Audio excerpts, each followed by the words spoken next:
Hello and welcome to EPR with your favorite environmental nerds, Nic and Laura. On today's episode, Laura and I discuss outgoingness versus shyness. We talk to Sam Sutaria about the environmental streaming platform WaterBear, nature, and his 3-dog day at Yellowstone National Park. And finally, gray wolves are surprisingly diverse. Their range is much of North America and Eurasia, and they have anywhere from 8 to 38 subspecies depending on who you ask. In North America, these include the Arctic wolf, the northwestern wolf, the Mexican wolf, and the eastern or timber wolf.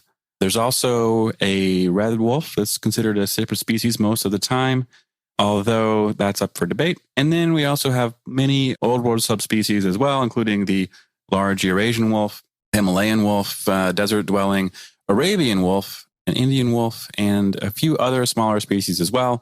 Kind of wild that they have all of these. We call them all gray wolves. And even if you look at them, you can tell they're all a little bit different. So some wolf facts for you today. How about that? Hit that music.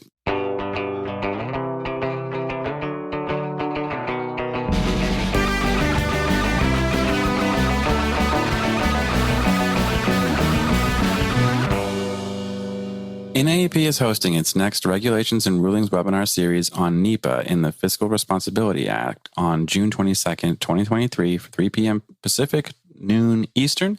This next webinar will focus on NEPA reform outlined in the Builder Act, Section 321 of the Fiscal Responsibility Act, which makes the first substantive amendments to NEPA since NEPA was enacted in 1970.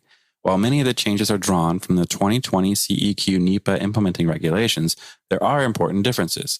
This webinar will focus on the amendments to NEPA. Register at www.naep.org.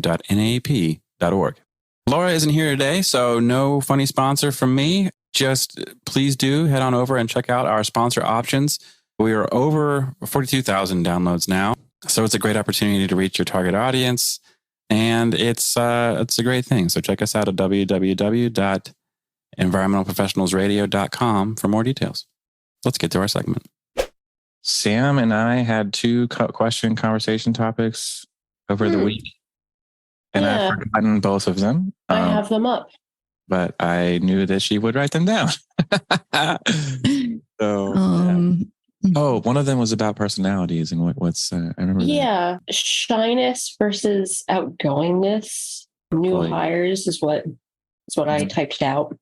Yeah. And I will not name names, but someone was like, well, this person's better than me because they're outgoing. And I'm like, excuse me? What? It's not that they're better. It's just like I feel like it's an easier time if you're just outgoing. But it's just it was a good conversation, I thought. Mm-hmm. I hate going out. I hate people. There's a very large level of just like, people say don't fake it till you make it, but just fake it all the time. Yeah. It's hard to fake it though. It is. Yeah. It's like a lot of energy. Yeah. So key. Yeah, I think that's one of our first topics we ever talked about was being an introvert doesn't mean you're not social or can't be, or won't even be good at it. Being shy doesn't mean you can't be any of these things. It just means you have to spend more energy to do so. So you have to give yourself breaks. Like you can't just go, Hi, my name's Nic. It's going to burn you out really quickly. So you've got to take your time and, take breaks. It's the simplest thing. It's like you don't have to talk to people 24/7. It's not there's no one is keeping score. It's like, oh, wow, Sam only talked to 7 people in an hour. That's unbelievable. Like no one's doing that. So yeah, but there is a perception that I'm shy. So I'm just not going to get along with people, or I'm not going to do well in social situations. Not true. It's just the perception. Well, I had one boss tell me you talk too much in meetings, and I had another boss tell me you need to stop talking in meetings. Like it's all perspective. And, at the end of the day, you just be like, this is who I am. And if I'm a quiet, shy person, I only talk when I feel like I have something to say, own it. That's fine. Yeah. Mm-hmm. It'll be more impactful. There are people who respect that. And there are other people who will be like, you don't talk enough. Yeah. I have intimidated a lot of people in my life by just being silent.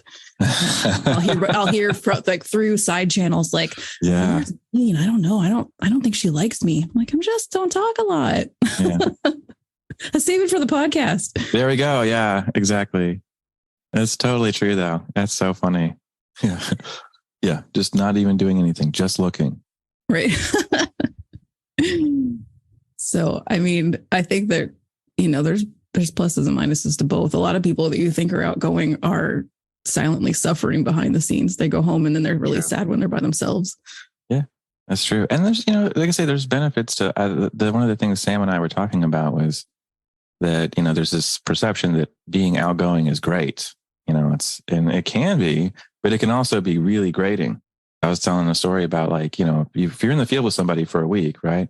And it's just you and one person, you would much prefer, I think, by the end of that week, especially if it's really hard work, to just not talk.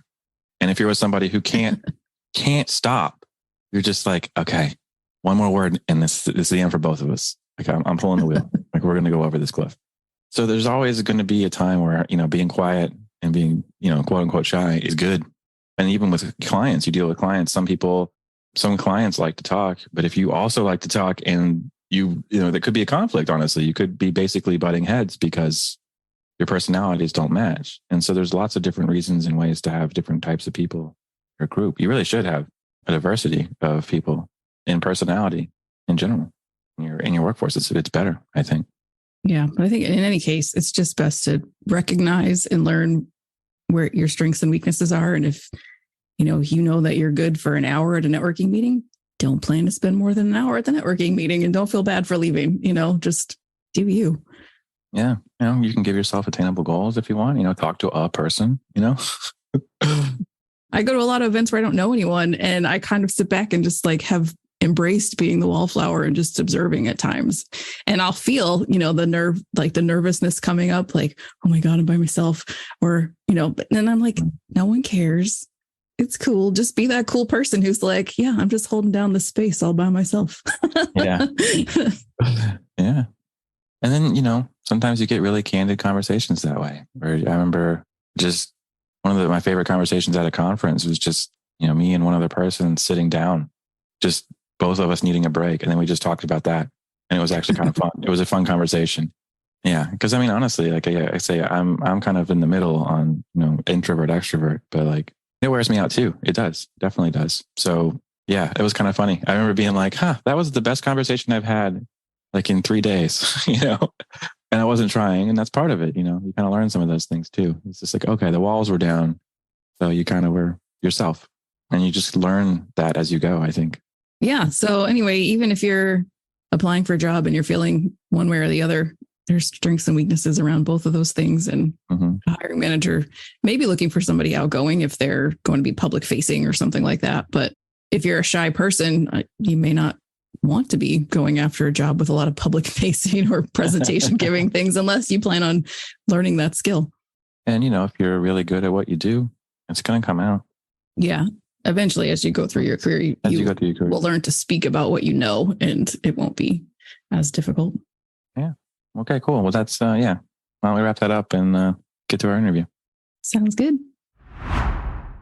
Welcome back to EPR. Today we have Sam Sutaria, CEO of WaterBear, the first interactive streaming platform dedicated to the future of our planet, on the show. Welcome, Sam. Thank you very much. Yeah, great to be here. Awesome. Well, let's start off with some of your career background and then jump more into your company.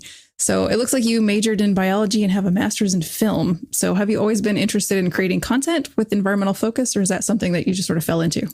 That's a good question. I definitely have always been interested in it. I think I can say I'm one of the lucky ones who just kind of knew what they wanted to do or what space they wanted to occupy a bit. I was just obsessed from a very young age with the natural world and spent many trips and hours immersed in watching incredible shows and traveling to amazing places and, trying to get out into the wilderness as much as possible, which is one of my big still hobbies now. But I, just fell in love with the subject and just loved studying natural sciences and conservation biology. And I wasn't so mad on test tubes and labs, although that came with the territory. I was much more excited about getting out into the bush. So did that and then realized very quickly while studying the science that I really wanted to try and figure out how to communicate it. And I think that communications challenge is something, a decade or more on from then, is something that I think the world is really waking up to its importance now. And I think, with the IPCC recognizing the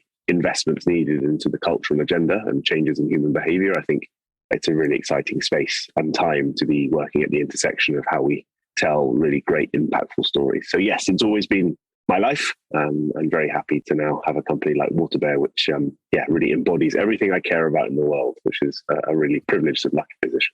Oh, that's awesome. That's really cool. So what were some of those films or shows that you watched that got you inspired? Crocodile Hunter. I have to give a shout out to Steve Owen. I used to binge Steve massively. Obviously, iconic cinema from the BBC was very much a childhood favorite. We'd sit around as a family and watch those incredible blue chip natural history documentaries, and of course The Big Man. But I used to watch everything. I used to plug into Discovery Channel. Was obsessed with Shark Week, which I'm almost embarrassed to say now. I'm not sure that's something you should be obsessed with, and I don't think that sensational programming is really what the world needs. But yeah, definitely worked for me as a kid. And then great science shows like Brainiac, and I don't know if you know what that is, but there was a great kind of Mythbusters and science shows where they used to blow stuff up and really really do silly things. And I think it was just great television. So yeah, a whole mixed bag, but lots of factual stuff. And even now, I'm always plugged into something. We're trying to build an opportunity here at the company for just building content and watching stories into kind of everyday life. So really trying to immerse myself in as much storytelling as we possibly can. But those iconic shows from my childhood, I'm not sure they make them like that anymore, and I do miss them. Right. Yeah, I think it's all YouTube videos now. So it's really cool what you're doing. How many films have you worked on personally? Oh, many. I've always been a kind of I guess in the production space. So working first in film school, and then worked in the agency side. So worked on tons and tons of short films and campaigns and bigger things, and then got into the side of the bigger factual projects and really used to help finance and co-produce and produce those projects. Worked on quite a few big documentaries. And then I guess you could say with WaterBear, we have thousands of films and we're all plugged into those in some way. I will never, ever hasten to add I make the films anymore. I have to do the boring stuff and do the company bits. And we've got the most brilliant creative team and network of filmmakers and production companies all around the world that we work with, who really are the true talent and kind of the beating heart of our network. So we let them do the storytelling and we just try to, keep the show on the road. But it's been a real privilege to be kind of working at the intersection of the film and the finance and trying to innovate new ways of financing models for content. It's a brilliant challenge and it needs a lot of work and investment. So lots of busy, great projects over the years. Yeah, it sounds like a really big undertaking. Is there any specific film or project that really stands out as the most impactful or one that you're just really proud to have been part of? Yeah, a few years ago, we were working in Romania quite a lot, which, as you may or may not know, is Europe's last great wilderness. It's got the highest concentration of wolves and bears and lynx, wow. I think, in the whole of Europe. It's, the largest contiguous old growth forest and really is, as they say, the kind of lungs of the continent. And we were just obsessed with the natural history and the biodiversity of this country. And we're working on some big projects over there. I decided to try and make a film. And it was a film that ended up on Netflix that was called Untamed Romania. And it was a good film. And it was a great project, but it was really the place that I was obsessed with. And I got to help pull that project together and kind of help produce it. And it was just one that really stayed with me because actually it was the project that then led me to meeting Ellen Vindermoot, who is the founder and investor of WaterBear. And then the rest is history. I guess I then jumped ship and joined her and started working on WaterBear. So it was almost like the gateway project to WaterBear. Right. So that was why it was a really special one for me. That's awesome. Yeah, I have never been to Romania. I had tickets at one point and then ended up doing something else. I can't remember what it was, but I will get back there one of these days. And from your perspective as a filmmaker and now working with all of these films, what makes a good story, especially when it comes to influencing people to care about environmental issues? I wish I knew. I think it's different for everyone. It is different for everyone, and that's the challenge, right? I think a good story for someone is a difficult story for someone else. But I think the key kind of principles of our storytelling that really starts to connect with audiences and drive changes in human behavior. I think principally people need to empathize with the characters, and I think we need to move away from this kind of sensational style of storytelling. The inconvenient truth where you've got 1 billion of this and 1 trillion of that, and the world is ending type narrative. I think people get quite overwhelmed and scared and quite noisy about that kind of stuff now. So I think what we're really trying to do is champion character-driven stories where people can see themselves in the content, they can see themselves in the narrative and really start to connect deeply with the characters. That's a kind of core hallmark, I think, of stories that really move people to action. I think one of the other types of effect that we're really trying to explore is obviously the use of format and the use of creativity. So really trying to move away from just traditional interview-led documentary factual programming and really trying to play with formats and creativity. So, for example, we just released a film called Broken Wings, which is actually a music video for the pianist Ludovico Einaudi. And it was a story that was capturing the Indonesian bird poaching problem. And it was a really exciting project that's just released, actually, so go and check it out. But it was a really great example that through music and through format and through style, you can start to really, break the echo chamber and reach new audiences and really drive them to act. So for me, I think it's about surprise, it's about shock, it's about obviously great story, and everything relies on finding that great story and then really messing around with how you tell it in terms of format, character development and everything in between. But I think for a long time, we've relied on quite traditional formats. And I think we really need to get more experimental. Yeah, I agree. I love that. And I think, you reach a lot more audiences that way. And like through music and video, and we all can, there's so many people who are wanting to make an impact, which is great. But, you don't necessarily have to do it from a science degree anymore. You can do it through music or your art. We had Thomas Rashad Easley on the show before, and he also does rap and hip hop and has been doing a lot of that where he's talking about, he's an urban forester. So he's also talking about that in his music, which is really cool. Cool. And let's dive into WaterBear then. You are the CEO. Yeah. And so tell us more, just what is WaterBear? WaterBear is an interactive digital community. It's a network of networks. We are a streaming platform and a storytelling studio. We really try to tell stories to transform the world. And at our core, we are trying to show people that doing good, making impact, having a positive influence on your surroundings, the world, people, planet, every day can be a joy, can be a pleasure, can be exciting, can be fun, and trying to make giving and doing as easy and amazing and rewarding as possible. That's a lot of words. I think in short, people call us sometimes the Netflix for nature, but we also say there's a lot more to our story. And really, it's about trying to use content as a tool to drive global action. So you can find us all over the world on mobile, iOS and Android and on web. And we also have a range now of linear TV channels, which is really exciting. So you can watch WaterBear content all day for free, which is super cool. And yeah, we're a media company of tomorrow. We're really building a storytelling engine and a platform where you can watch content, become inspired, learn more, and then take action. And it really is a beautiful, big and bold challenge. And we've been at it now for just over 2 years, and things are going really well. So it's exciting. It is exciting. And I think, that you said you've just been doing this for like 2 years and you seem to be fairly pretty successful so far. So how do you all think it's going, and what's happening in the future? What's coming? I think, when you're in it, you don't ever step back and think, wow, we've done a great job. But, the team we have here at the company and with our foundation, we have a foundation partner, the Resilient Foundation, is truly incredible. We have some brilliant talent that just, keep the show on the road and keep innovating and keep solving problems. So I think, we have been doing an incredible job and we're very proud of what we've achieved. I think the world's been a bit topsy-turvy for the last few years, especially setting this company up in a pandemic and trying to figure out not how to go into a pandemic, but how to come out of a pandemic. So that was a fun experience. But we really are kind of cracking the code, I guess, of what types of format and editorial strategy really drives and moves audiences to take action around the world. And that's something that we're working on. That's like this never-ending challenge of experimentation and testing and learning, which is really good fun. Just a month or two ago, we relaunched our new kind of MVP for our new mothership product.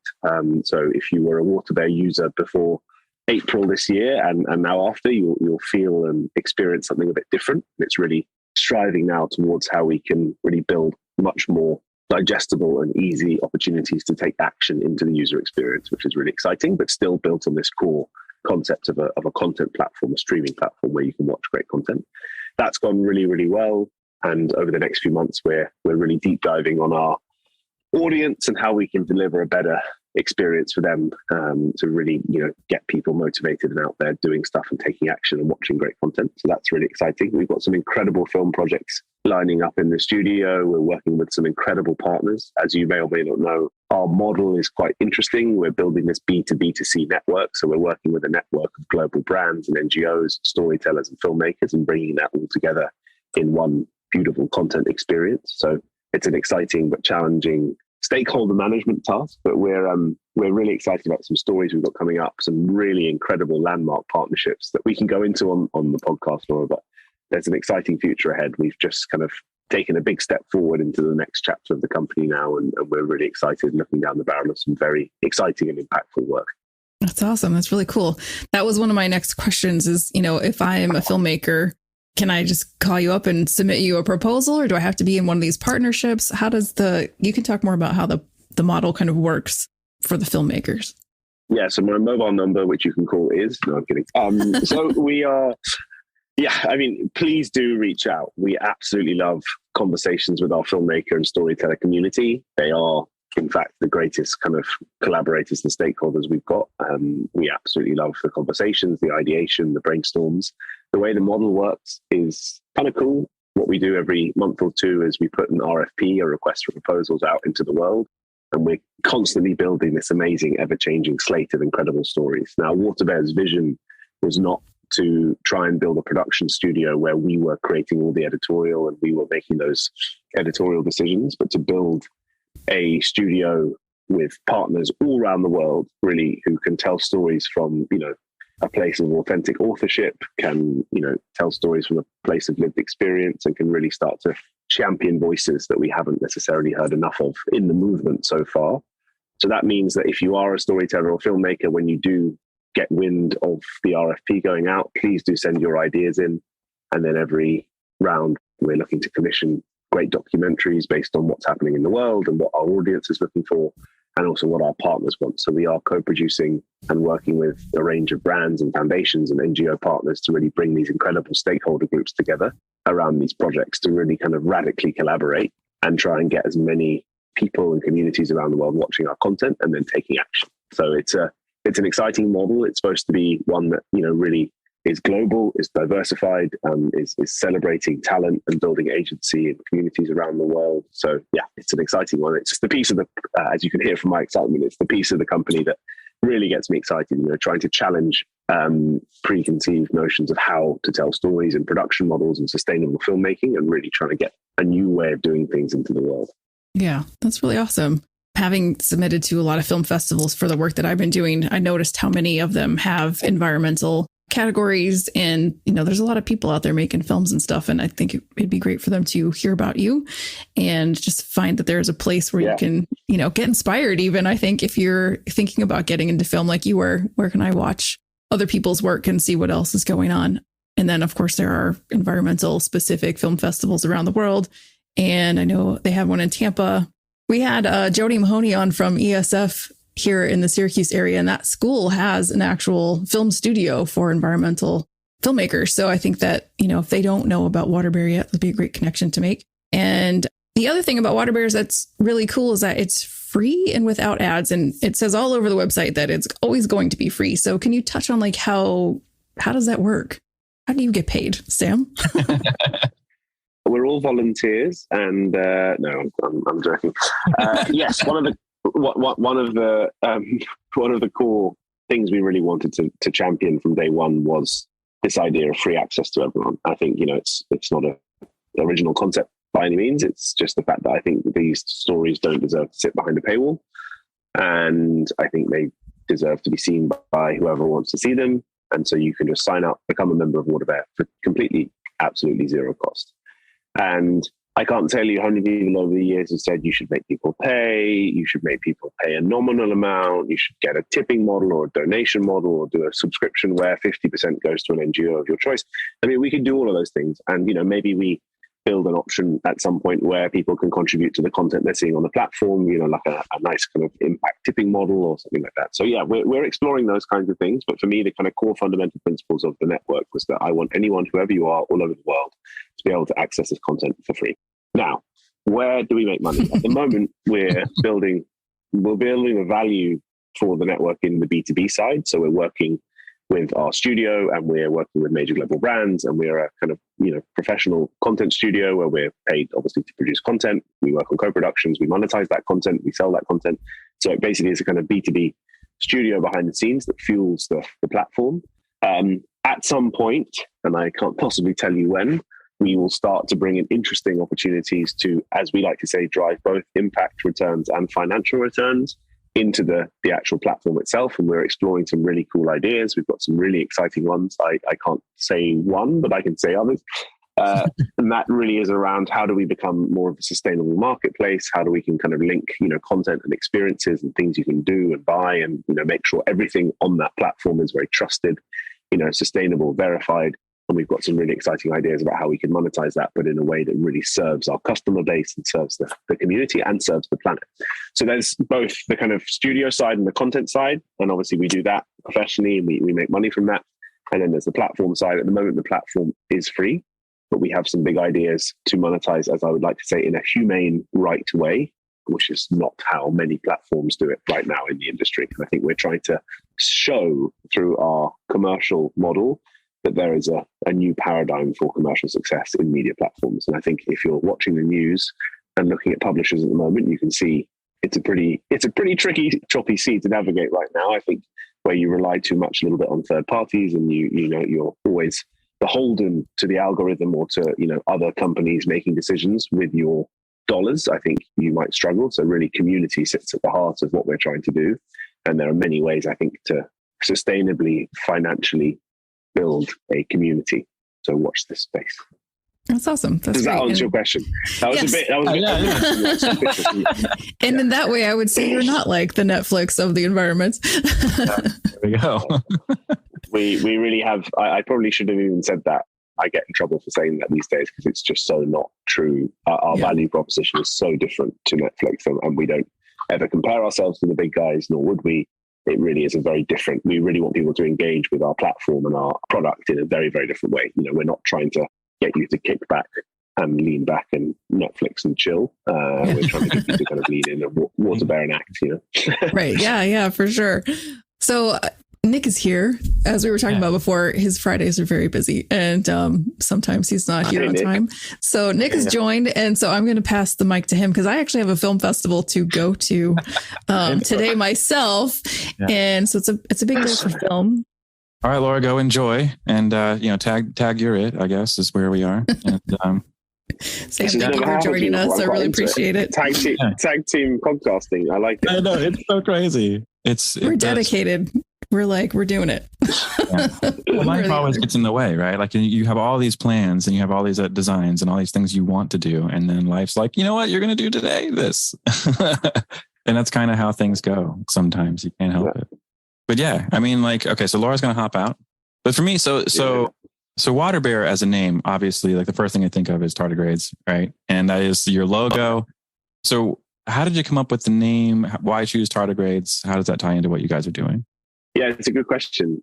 We think they're pretty cool, is the really honest answer. And I think they are a perfect mascot for how incredibly resilient and amazing the natural world is. And if we could be a little bit more tardigrade in our life and our business life, I think people should stop talking about unicorns and start talking about tardigrade businesses. They're a lot more resilient, slow, resilient growth, but it's holistic and less harmful and more impactful. I think that's kind of what we're aiming to be. So they're our mascot. They're pretty cool. It's been a great success. It's been a big topic of conversation. It's a branding nightmare because they look so weird, but everyone kind of loves it. And the funny story was when we were launching the platform, there was a BBC News article that said water bears or tardigrades found on moon after crash or something. And it was really across the BBC News. And lots of people who don't know what a water bear is assumed we had something to do with this lunar stunt. So I had lots of texts from people being like, how big's your PR budget? And I was like, no. We haven't arranged a stunt where we've got the moon involved. Don't worry. We haven't been that well funded. So it was a funny start to the WaterBear journey. That's quite hilarious. I mean, I think you nailed it. I mean, the logo looks cool. I like it. And I think the more we hear about them, the more fun they get. It's And, they are very, like you say, very resilient. They're so resilient they can survive in almost any environment. And that's the coolest part about them. So, I mean, you kind of mentioned sustainability a little bit as well. So how do you guys manage to, reduce the carbon footprint for WaterBear? And we talk a little bit about like, you have to rely on other companies to do the right thing and to have the right data and to provide the right information. But how do you guys go about sourcing that stuff? Yeah, it's a great question. I mean, we're operating in a very imperfect system that requires a lot of attention. I guess we're doing all the normal things. We're a certified B Corp, so we have a pretty high standard of ethical and social governance in the company in terms of policy. And obviously we're managing everything we can in terms of, plant-based diets and travel policies and everything else. We do believe quite strongly in the power of convening an event. So trying to get digital experiences mapped into physical experiences, I think is really exciting and a really cool space to play in. So there's obviously, an element of tracking carbon footprints for the business and making sure that we're minimizing and mitigating our impact. I think on the streaming side, I think the streaming question is a really interesting one. I think streaming is a big energy consumer, much like digital media. So I think we're working now at kind of the industry level, joining some think tanks and some discussion forums to see how not only can the tech itself improve to become greener, but actually how, we then make sustainable product decisions, humane tech design in terms of how do we be quite purposeful with our features and our functionality to minimize energy wastage. So things like autoplay functionalities is a massive waste of energy because people aren't actually actively choosing to play it. So we're making that kind of product decision, which is really exciting to kind of be at the forefront of that. And then I think from the actual production side of things, as I mentioned, we have a sustainable production model. So we're working with local crews, we're working with crews with lived experience. We're really trying to not fly and travel when we're shooting, because if we're making a film in Ghana, we're using a Ghanaian crew. And that's really kind of, I think, a very important part of our filmmaking model. So it's very multifaceted. It's very all encompassing, and we definitely don't get everything right because we're only 2 years old. So we're just trying to survive at times. But I think a core kind of value driver for decision making is how can we do this in the most sustainable way possible? Yeah, I think it's fascinating. I think a lot of people won't even like, what do you mean, Netflix or whatever, any streaming service, YouTube, they have all of these energy costs. And it's just like, well, the data has to go somewhere, right? You can't just mystically have it and you have to place it somewhere. So I that's a really important thing to note for people. It's not just hanging out, having a good time. It requires a ton of energy. But you mentioned too that you guys are a certified B Corp. And I don't know if our listeners may not know what that actually means. What is that and why is that something that's important to you guys? So the B Corp movement is a really exciting one. It's a growing network of purpose-led companies who all adhere to a standard of operating ethics and a standard of internal governance, particularly around environmental and social policies and practices. So there's about 6,000 or 7,000 B Corps, I think, in the world now, and we're very proud to be one of the only streaming platforms that has the B Corp certification, which is really exciting. And basically what it does is it not only puts us into an awesome community, really community sits at the heart of the B Corp movement. It holds us to an incredible standard internally of, as I said, measurement and monitoring of our day-to-day work and life. And that's everything from, recycling in the office through to our activities on the platform, through to our, financial systems. Everything is tracked and you get a B Corp score. So you get a rating and a ranking, which, you're always trying to improve. And every year you're recertified. So you really have to make sure that you uphold this standard. So yeah, it's an incredible movement. If you don't know the B Corp movement, go and check it out. And also we've just excitingly started to build quite a strategic partnership with the global B Lab team, particularly with regard to a storytelling opportunity. So if you're interested, then do come and let us know, because there's opportunities to get involved in that. It's a big storytelling fund. And also, if you're interested, we've got some really exciting news that we've just shared with the whole B Corp movement. We're actually building a strategic storytelling fund for B Corps around the world to really start turning some of these incredible stories from the network into compelling, entertaining films. And it's a really exciting space to play in. It's a really exciting network. We're incredibly grateful to be part of it. So if you're interested in finding out more about that, then do reach out, because there's a really big growing storytelling movement within the B Corp community that we're excited to be a part of. Yeah, that's really great. I think storytelling is a really impactful way to reach people a lot of people, throughout the human history, it's been one of the most important ways for us to communicate. And absolutely. Yeah, you mentioned too, you're young, you're a new company, you have, trials and tribulations of doing that kind of thing. So what really made you take the leap to do this? And, how challenging has it really been? That's a very good question. I think there is an empathy I can see in the eyes of other people who have built startups in tricky times, which is, there's a hardcore element to it that I don't think can ever prepare for. It's just this incredibly energizing, thrilling, demoralizing, but brilliant experience that you kind of wouldn't wish on your own worst enemy, but you'd also never let them do it because you want to do it. Yeah. So yeah, it's been, to all the founders and, startups out there, stay strong. It's a really all-encompassing thing that we need to do. Why did I take the leap? Because, I truly, truly believe in what we're trying to do. The idea of trying to not only build a company based on a new metric system, but also building a new definition of, I think, what success is in media, to work at global impact, to work with all these amazing partners around the world, these storytellers, these filmmakers, building products, building tech, telling stories. It's just like, who wouldn't want to do that? It's pretty amazing. So yeah, very lucky in myself that I get to go to work every day and do something that I, one, truly believe in, and two, is an incredible challenge, and three, has an awesome team. I think it's the most rewarding thing ever. And yes, there's ups and downs, and when banks are going bust and the investors are drawing in the purse strings, it's an interesting time to be in startup land. But I think it's also a time where you really figure out what's important to you as a business, and you can focus on that, and you can move forward, and you can make the tough calls and come out stronger, I think. So yeah, it's a great honor, I think, for anyone who works in a startup and gets to build something. Building stuff is cool. Building stuff the world needs, I think, is the most rewarding thing in the world. That's really incredible. And where can people watch WaterBear content in the US? In the US, well, WaterBear.com is the kind of primary hub. So if you have a computer, which most people do, or a phone, you can access WaterBear. We're also on, obviously, both app stores, or both main app stores, I should say, so iOS and Android. So you can download the app and dig in. We've also got some exciting new TV channels launching, which will be coming to a US TV screen near you at some point soon. So watch this space. But for now, the best way to access WaterBear is either online through our social media channels at WaterBear Network, at waterbear.com. It's exciting.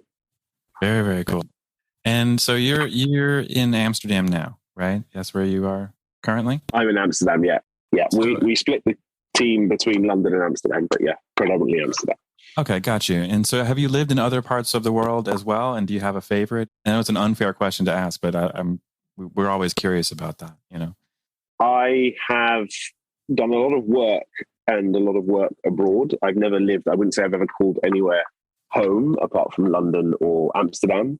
But I've spent a lot of time, particularly when I was working in more the conservation space and production world, I spent a lot of time.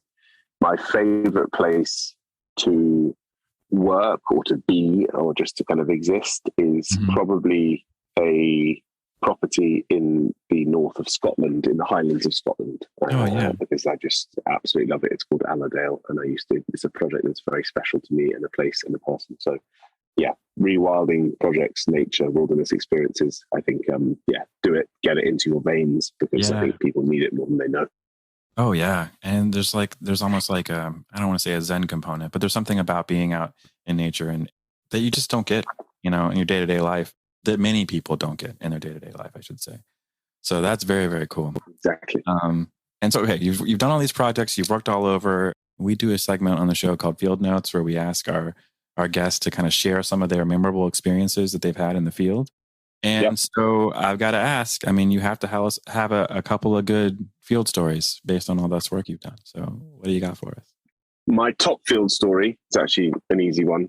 I was a student and I'd persuaded a team of people to take me with them to Yellowstone National Park. And we had one of those crazy days. I think they call it in Yellowstone, they call it a 3-dog day, where you see a wolf, a coyote, and a fox all in one day.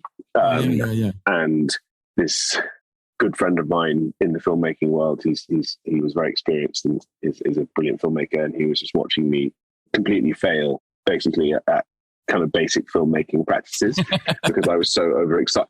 I was so overexcited about what was going on. There was like a golden eagle soaring above me. There was a wolf pack walking across, this snowdrift in front of us. Then a fox popped up, and I was just like there, like this headless chicken up to my waist in snow, spinning this camera around, trying to film everything at the same time, and therefore filming nothing. Right, and exactly. There was this moment where this alpha wolf stopped in front of me and just looked, and you just had this like incredible moment where you're staring a wild alpha male wolf in the eyes. Just, I would never confess to even think I know what it's thinking, but I was certainly like completely arrested in my tracks and just had this very brief moment. So that was one field note that I think, those special wildlife encounters done in the right way with the greatest respect to the animals themselves, I think is something very special. And kind of similarly in Romania, we used to spend a little time taking bike rides and mountain bike trekking experiences across Romania. And we always used to stop at a bear hide and trek up to this, little cliff and mountain and, spend overnight there and wake up in the morning at 4 a.m. and start looking out with your binoculars, and you just watch these, European brown bears just coming and passing through the meadows on the other side of the mountains. And I just think that for me is really, truly my happy place, where you don't think anything's, you forget about the news and the worries of the world. You just deeply connect with nature. I think that's some field notes for you. Yeah, absolutely. And I love that too. Like I say, I got to go to Denali a couple of years ago. Wow. And it was just wild. We were there, like they saw, cubs, bear and cubs, and you learn things too, you kind of have an idea that bears are what they are. And then, but, we learn, like how dangerous moose are. We kind of knew that, but then you hear more about like, oh, no. They're unpredictable, humongous animals. And you can't really appreciate the size of something until you see it. Like you can see pictures and you're like, wow, it looks big. But when you're there, you're like, oh no, that's monstrous. So that's really, really cool. And I love those kind of like interactions, like you say, being able to connect, like even through the eyes. That's fantastic stuff. And gosh, I hate to cut it short. We are running out of time. So we always ask at the very end, is there anything else that you want to talk about that we didn't get to ask you today?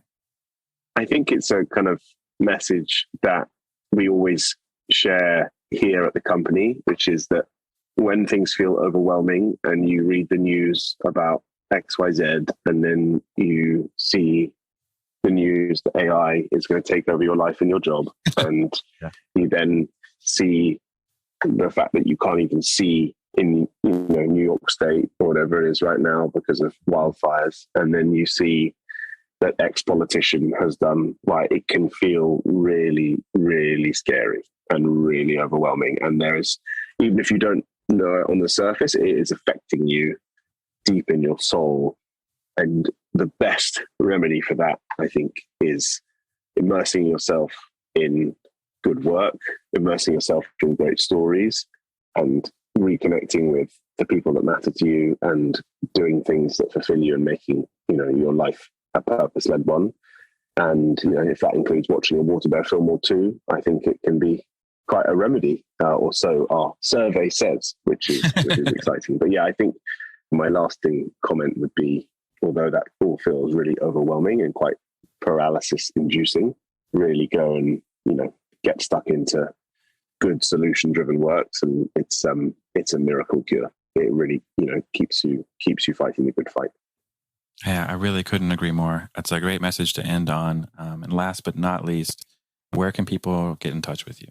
Yeah, there's a couple of ways. Either send us a kind of DM on Instagram.